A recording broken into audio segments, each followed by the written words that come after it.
I want to transition. Let's talk about some matters of theology, some church stuff. And I want to talk about the way that we need to approach ministry, the way that we need to approach churches in America. And this can apply to around the world as well. I know that we have some in Europe as well. But let's talk about some ways that we need to look at this, some ways that we need to approach this, the way that we need to think about this. The reality is every town has a church. Every town has a general idea about what Christianity is, as we use the term, Bible believers. We're not going to change the scope, the face of American Christianity by repeating the same old gospel tract or sales pitch that we've been doing. What's known is known for the most part.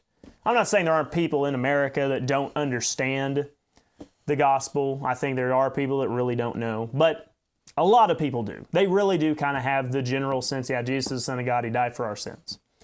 So what are we actually going to do to change the face of anything? How are we going to reshape the church in America to where it's actually grounded, it's strong, it's not going to be just being blown around by the cultural shifts or ideology shifts? How are we going to get churches to where they're not just a place of country club, social gathering, or social activism and fall into liberalism and all of this? What are we going to do? I really think that we've got to change our mentality of necessarily traveling North American missions. That's, the NAMB. North American Mission Board, and missionaries going around sharing the gospel. And just hold on a second, let me explain myself. We need to think about what's really going to change things, and we got to start looking at the long-term goal. And I'm talking to churches in general here. Even if you don't really understand our doctrine, I can explain it to you as you continue to watch this show.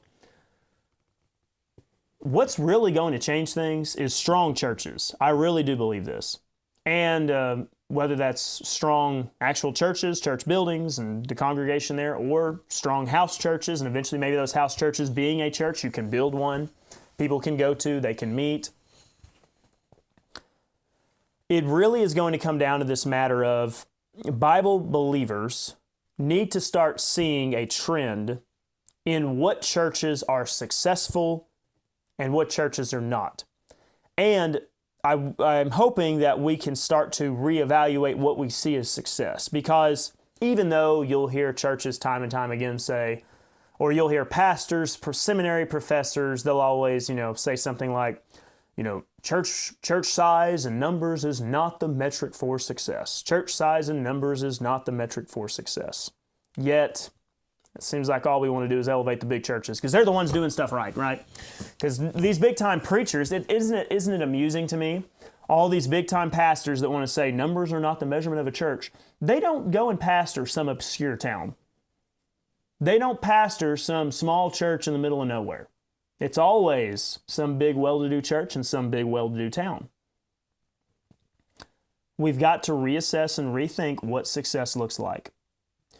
There are churches that pack the pews, and their knowledge of the Bible is that much, because they don't ever discuss any deep matters of doctrine or deep matters of theology. There's a reason why it's a big church, because they cast a broad net. One of my early episodes of Shields and Arrows, I said that megachurches won't save America, because they won't. They're too worried about appeasing the masses. And you're not going to appease the masses by teaching doctrine, because doctrine is divisive and people don't like it.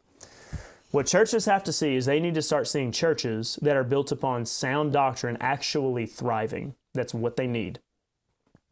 And the only churches that are really going to do that are going to be dispensational churches. That is the absolute truth, because dispensational churches get it.